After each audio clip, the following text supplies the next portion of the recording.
Yo, what's up, everybody? And welcome to another edition of It's Just Damn Sports. I am your host, Coach Lou, and I'm passing it to my main man, the MVP himself, Coach Chris. What's up, baby? Hey, MVP never capping here. He always like to say never capping. Right next to my boy, Coach Lou. That's what's up, y'all. Hey, Mr. Atlanta. I'm going to start calling him Mr. Atlanta. I'm going to start calling him Mr. Atlanta because that man loves Atlanta. Gotta love Atlanta, man. But what's up, man? How was your weekend, man? How was everything last week for you? Hey, listen. What's going on with you? I was watching a lot of March Madness. I know you was. That was awesome. I had a great weekend watching March Madness. Shout out to everybody that's watching it, NCAA, everything. Hey, I think it's one of the best postseason tournaments, women's and men's ever. Like it's just a great thing to watch. And I just want to say shout out to Coach Lou. Man, it's been fun picking against you. I'm watching, making sure my picks are good. Watching, seeing how your picks are doing. Yeah. You slighted me in the men's, but I got you in the women's. I beat him in the men's. I didn't slide. I beat him. I got him in the women's. And he got me in the women's. For our picks, but if you don't know what we're talking about, go watch our other episodes of March Madness, women's and men's edition. Yeah. Follow, subscribe, like, comment, guys. Talk to us. We're ready to talk back to you. Coach, how was your weekend? Dude, man, my weekend, man, it was a busy weekend for me, I must say. I did get a chance to watch some sports, some March Madness games. That Houston and Texas A&M game was probably my team of the week. I saw some women's basketball. Shout out to Norfolk State, valiant effort. Grambling State, valiant effort. But I want to switch off March Madness a little bit. Okay, and I want to give some props to the WWE. Okay. The freaking WWE is fun to watch again. SmackDown has been entertaining. Raw has been entertaining. And I think it's because of The Rock. The Rock is back wrestling full time, ladies and gentlemen, if you didn't know. And his new name is The Final Boss. Oh. And he opened up a can of whoop ass on Cody Rhodes the other day, made him bleed. It's entertaining again, and it's fun to watch wrestling again. So shout out. I was in Hooters the other day with some brothers of mine, and we was watching some March Madness, but then the subject of the WWE came up, and we had a whole sidebar about that. So that lets me know wrestling is back. It's good to watch, fun to watch. Basketball is fun to watch. The NBA playoffs is almost here. NFL training camp is almost, the draft is almost here. The draft is a month away. And spring training, thank God, and the MLB is just about over with, man. So that was my weekend right there, man. What you got for us in the show today? Hey, listen, you hit on a lot of points that we're going to talk about. Okay. All right. I'm not going to talk about wrestling until WrestleMania because that's when it gets It's 2 weeks away, man. Hey, that's what I'm April excited 6th and 7th, WrestleMania, the biggest WrestleMania event of all time. That's what I want to see. So, but we're going to talk about that when we get to it. But you hit on some good points. Okay. Let's talk about, though, I want to start off with Mr. Atlanta. How'd you feel about the Hawks coming back and being the Boston Celtics last Well, night? let me just say, the 30-point comeback was the largest come-from-behind victory in Atlanta Hawks history since they've been keeping that stat, and the fourth largest comeback in league history. Yeah. And guess who they did it against? Who? The number one team in the whole NBA, the lowly Boston Celtics. And it was such an exciting atmosphere there in State Farm Arena to know that this team has grit, has fight, not giving up. A lot of players are getting a lot of playing time, like Bruno Fernando, like Greek Freaky. Sorry if I mispronounced your name. Nobody knows who you're talking about unless you're from Atlanta. But they know, because I know you saw that game because it was on NBA TV, and it was a nationally televised game, and it was really good. I saw the gifts of pieces, and I saw the shock. But to me, it's not about the Hawks. To me, it was more about Boston, and that's what Boston does. They look good, they play good, and then all of a sudden they always lay an egg. And that's why they're going to do it in the playoffs again. They look good, they get out to these big leads, and then they lay an egg. And you know what? Hey, shout out to the Hawks that did the thing. Congrats to them. I knew that was going to make you happy. But Boston Celtics, y'all say y'all want to win it. Yeah, y'all say y'all want to win it. Gilbert Arenas kind of called Boston out and said, hey, when has Boston ever really done anything? And it's been a minute. And we keep holding these guys to this upper standard. But I would just say this, I'm looking forward to the playoffs coming up. I can't wait to do our playoff show and our playoff push. And then we'll go from there. So the question for me is that a Joe Mazzulla thing to have your team in the last? They come back from 30 down. Now This was all done without Trae Young, I might add. Trae Young, no You come Trae back Young. from 30 points down. DeJounte Murray is not even your leading scorer. Bogdan Bogdanović is. And in the last 4 minutes of the game, your pace slows all the way down. Now, it was an interesting stat by Wendy from ESPN. He said the Pacers have their second to the last in the league in pace per game in the last 4 minutes of each game. So the Celtics, you mean? The Celtics. Okay, it's the Celtics. In pace per game. So they slow all the way down. It's a coaching issue. And if you can't figure that out, there's no way you're beating the Bucks. Maybe not even Cleveland. Hey, listen, I just don't know. You're up by 30. Don't let your foot off the gas. Yeah, this is without Trae Young. I think people can see 20 points ain't nothing in the league. It ain't nothing. So, I mean, what's 30? What's 10 more points than that? So, to me, it's just the Celtics who they are to me. I think the Celtics might make some noise, but I don't see them winning a championship. Even though they might look like the best team all the time, they always lay these goose eggs. You saw it last year against Miami Heat. They managed to, I don't see it. So we'll see what happens. So do they trade Tatum or do they pay him the money because he's up for a big contract They're this not year? getting rid of Tatum. Yeah, they'd be stupid to get rid of Tatum. So they're going to pay him more than $300 million? Yeah, they got to. Listen, they paid Jaylen Brown. You're going to pay your best player, which is Jason Tatum. So do you Tatum. like Jaylen Brown or do you like Jason Tatum? I don't like either of them. I think they both choke at the wrong times. I think they're great young talents, don't get me wrong, but they choke too much. When you need Jaylen the most, Brown did not choke in the finals against the Golden State Warriors. He was the only one who showed up and showed out in that Game 7. What happened to him against Miami Heat? What did he do against Miami Jaylen Brown scored. What did he do against Miami He Heat? averaged most points per game. What did he do against Miami Heat? You need help. This team lost. What did he do? Exactly. He didn't show up. He scored 45 points. He didn't show up most of those games. Jaylen Brown. You talking about Jaylen Brown. Tatum? Go back and look at the stats. We'll get our producer on that. We'll get a producer on that, We're man. gonna move on to MLB while we get producers on those stats. How Jaylen Brown did not show up every game last year against the Miami Heat. He did not. Coach Lou, I watched all those games. He did not. All right, let's go on. The blasphemy. MLB. All right, we got Shohei Ohtani. All right, the big scandal right now. Is it a scandal? Did he know his guy was stealing it? Was he stealing the money? What's your take on it, Coach? Well, I know my take on it. What's your take on it? Well, here's a story for all you viewers and listeners who don't know what's happening in MLB, and I know the season hasn't started. But the star, he played for the Angels, right? No, he used to play. Now he moves to the Dodgers, Coach. The star Dodgers player, Ohtani, who is getting paid a shit ton of money, excuse my language, a boatload of money, is under fire for his interpreter, I guess, embezzling or betting $4 million in a Vegas bookie's house, and now they're coming back looking for the money. And Ohtani says he doesn't know anything about it. He didn't know that this is his best friend, by the way. They came from Japan to America with the same interpreter, been interpreted with him for years. Didn't know he was stealing the money or didn't know he was betting the money. Now, Ohtani says he stole the money. I can't figure this story out. I personally think Ohtani knew that his interpreter was using the money for capital gains, and they just struck out. They lost to the tune of $4 million. But what's $4 million when you're making over $300 million playing the long ball game? I don't get it. Why is it a big fuss? Well, let me tell you why it's a big fuss. Because the MLB doesn't want to be affiliated with anything dealing with gambling or betting, because if they do, you know who they'll have to let in the Hall of Fame? A lot of people. Pete Rose, right? Pete Rose, baby. Pete Rose, who they've been shunning for years. This is a big shout out to him. Let the man in the Hall of Fame. Let Barry Bonds in. Let McGregor in. Let Sammy Sosa in. Let them all in. Because at the end of the day, you still got to go out and perform whether or not you're on PEDs or not. Let Bauer back in the game. Hell, let them all in the game. That's my take on it. What you think, Coach? So, look, I'm going to tell you straight up.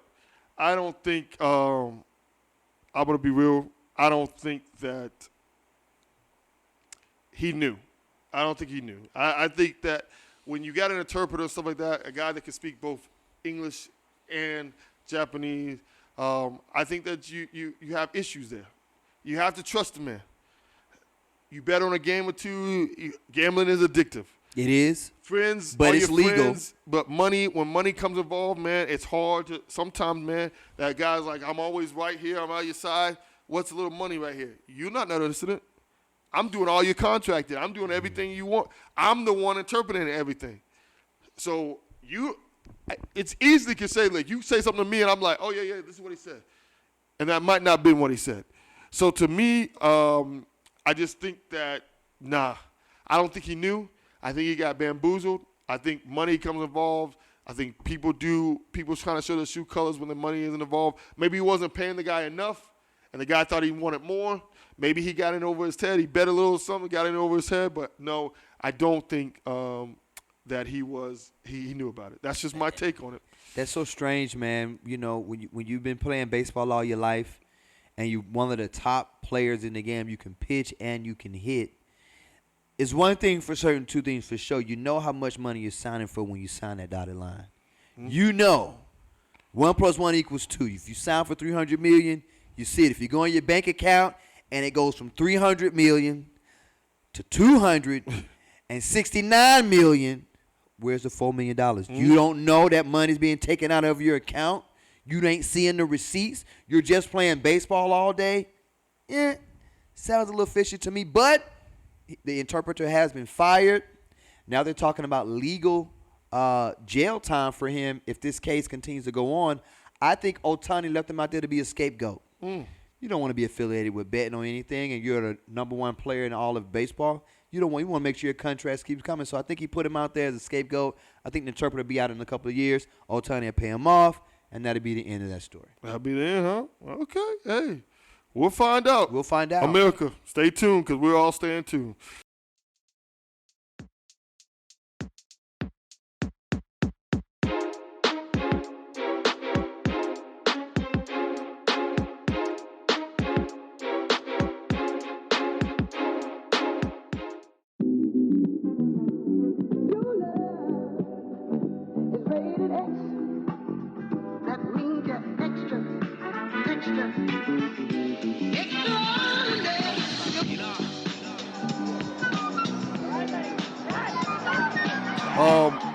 Let's see.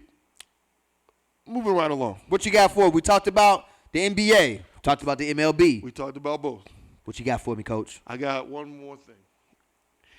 Mike Tyson versus Jake Paul. Ooh, what is it? July. It's coming up on the 20th. All I know is Mike Tyson said this. What'd he say? He said he's gonna beat the man and make him retire and go join his brother in wrestling. And I kind of believe Mike Tyson when he said it. Tell me I'm lying. I thought you was going to say he's going to eat his kids. I thought he was too, but I think he kind of stayed off those kind of drugs. Stayed off those kind of drugs. Okay. Off of those kind of drugs. I mean, everybody's seen the video. You've seen it. Look, viewers at home, you in the camera, you've seen the videos, right? You saw Mike Tyson work out with his trainer. You saw Mike Tyson punch the mitts off his trainer. You saw Mike Tyson bobbing, weaving, hand speed, leg speed, the power ball. You have seen what we all been seeing, that Mike Tyson is turning into iron. And we know iron don't bend, and it don't break. What we haven't seen is Jake Paul's training. Are you training, Jake? Do you know who you're getting in the ring with? Do you know Mike Tyson has knocked more people out than you've been alive? Yeah. Do you know that Mike Tyson Does he? Because I matches don't know. average 1 to 2 rounds? Do you know that, Jake? And I saw you sign his shirt on TikTok talking about, there you go, buddy. I hope you know what you're doing. Yes, Mike Tyson is 57 years old. Yes, he is. Yes, Jake Paul is 20 years younger, maybe 25. Jake Paul's, 25, 26. That's an age gap there. That is a youth gap there, and we cannot omit the fact that this is a younger man. Younger men have more vitality. Younger men have more endurance. Younger men have more speed. Younger men, typically alpha younger men, are always better than the elder statesmen. But I tell you this. Tell me. What Oscar De La Hoya said was, you know what's the last to leave from a fighter? His punching power, i.e. George Foreman. Okay. So what are you trying to say? I.e. Marvin and Marvis Haggard. So what are you trying to say? Ali Sugar Ray Leonard. What are you trying to say? I'm telling you right now. Mike Tyson, get me in your corner. Because I want to be the man that mops up Jake Paul's blood when it's leaking on the tarp and on the mat. Because I predict a second round knockout. Second round. Uppercut, overhand left to Jake Paul that will not only end his fighting days, but it will end his career. You can book it now and book it quick. I'm going Tyson in 2.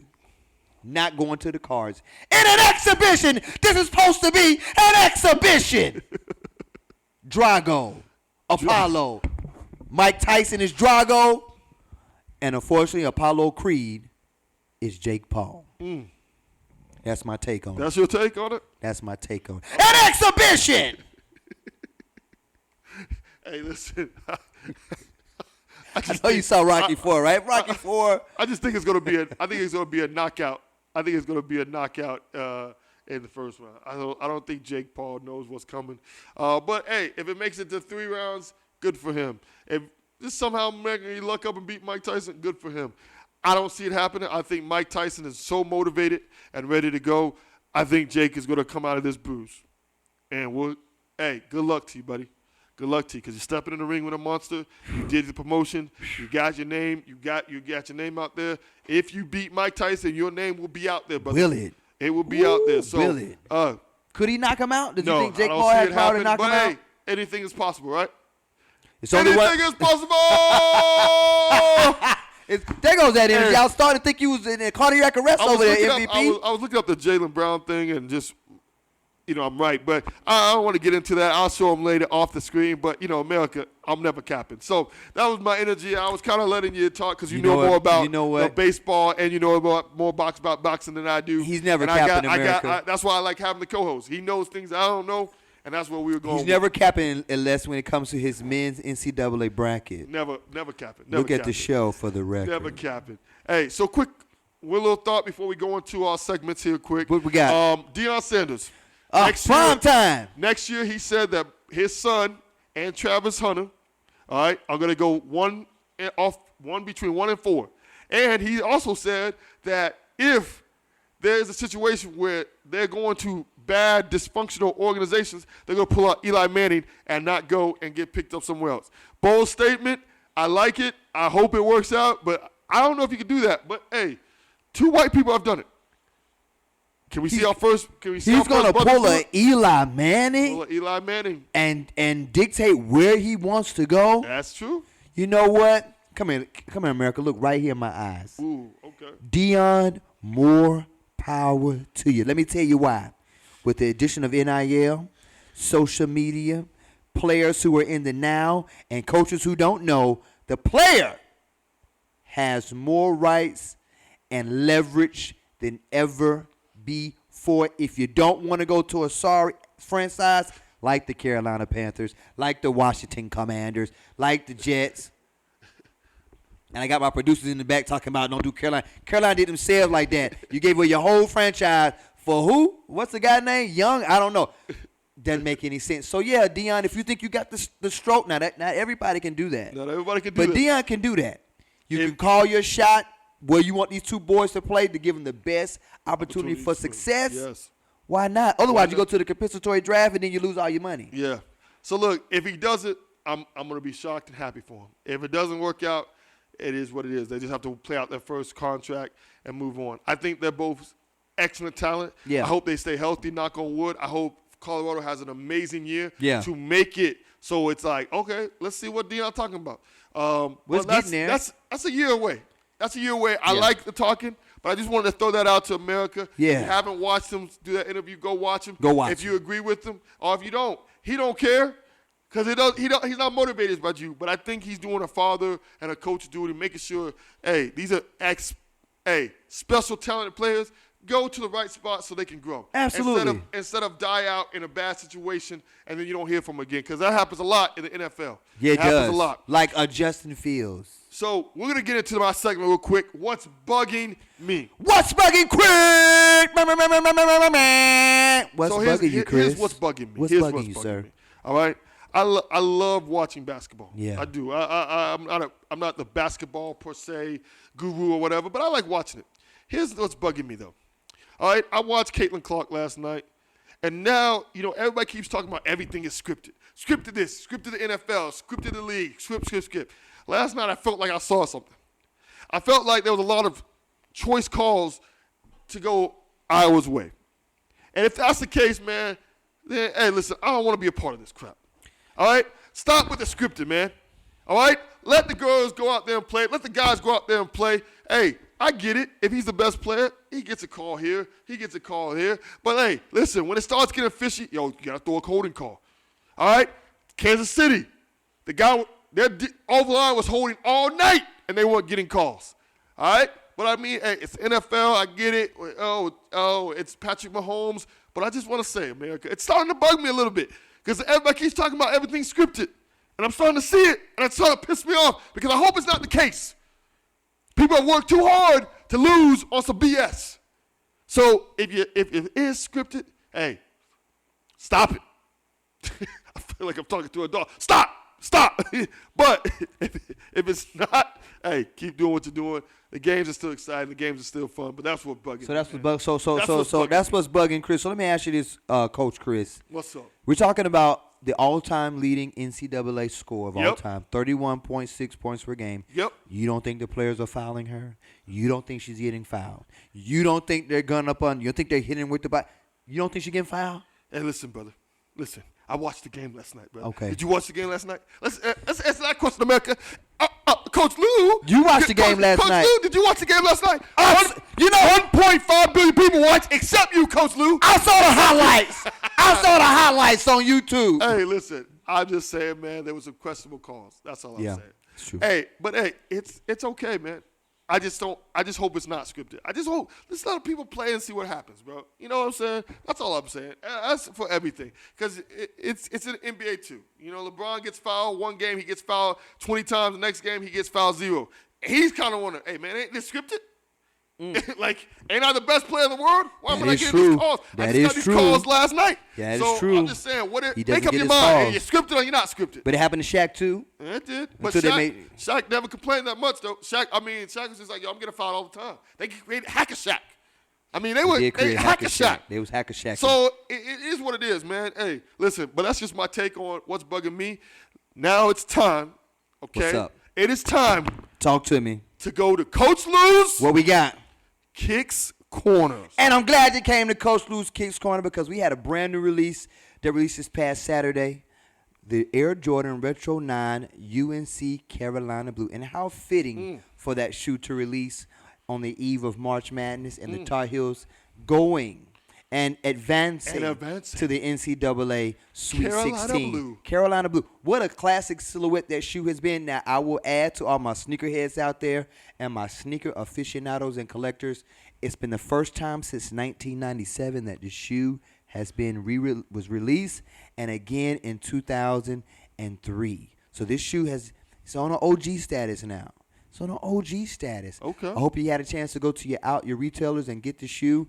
And in addition to that, do you know how much it costs, Coach Lou? Oh yeah, these shoes retail for $190 plus tax. Yeah, that's not. So you're looking at $210. They will never be on my feet. Out the door. They might be on Cash's feet because he got cash, but it'll never be on my feet. Well, maybe we can get some endorsements and get some kicks out here at the Kicks Corner. You just never know. Nike, holla at us. Adidas, holla at me. Puma, holla at me. That means you got to wear the shoe, Coach Lou. You don't like to wear your shoes. You're a collector. I am a collector, but you know what I will do? I will wear. Because did you know, fun fact, Coach Lou's fun fact, if you don't wear your shoes and they sit, your midsole will turn into brittle. Oh. And your shoe will get something called oxidization on it, which means your white turns to beige and your beige turns to brown. You want to know how you prevent oxidization on your shoe? Tell us. You get your sneaker protector. You spray that sneaker protector down. You can get it from any one of your local shoe retailers, and you keep that sneaker protector on there. And if your soles happen to get brown or dirty, and you're like, man, I want my Icy Blue sole back, get you some Soul Glow. And some Soul Glow? Some Soul Glow. Isn't that from Coming to America? But your Soul Glow. Isn't that how it goes? Am I right? I wasn't going to sing it, but I think you did a great job of it. SOLE, some Soul Glow in it. So refurbish it to bring your soul back to life. All you do is put a little bit on there. Make sure you get an even coating on there. Wrap it in some saran wrap. Put it under a UV light of the sun. And in about 60 minutes to 3 hours, your soles will get back right. Golly, 60 minutes, right? 3 hours. I might forget about that thing. But you know what?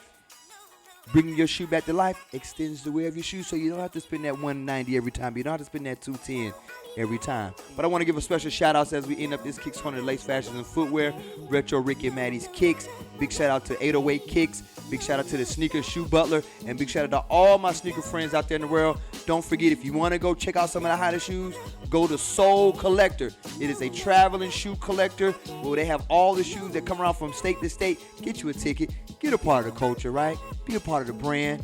And that's my hot take on Coach Lou's Kicks Corner. Hey, Coach, I tell you, man, I don't know about fashion. I don't know about kicks. But you sure do. So, hey, if people in the comments, they got a question about the shoes or anything like that, hey, man, hit us up and let Coach Lou answer your questions, because he sure seems knowledgeable. I'm not that knowledgeable. But if you want to talk about sports, holla at me. You want to talk about fashion and everything like that, plus sport, Coach Lou's your man. Guys, just thank you so much. I want to say, again, like, subscribe, follow, retweet. Watch the shorts, share it with your friends and family. Mama, I love you. Keep sharing with everybody. We got 18, 19 cousins. They didn't get our views up, all right? I'm tired of Coach Cass yelling at us about views. Get our views up. Watch the show. We love you, America. Thank you so much, Coach Lou. And come back again and join us for the next episode of It's Just Damn Sport. A swishy.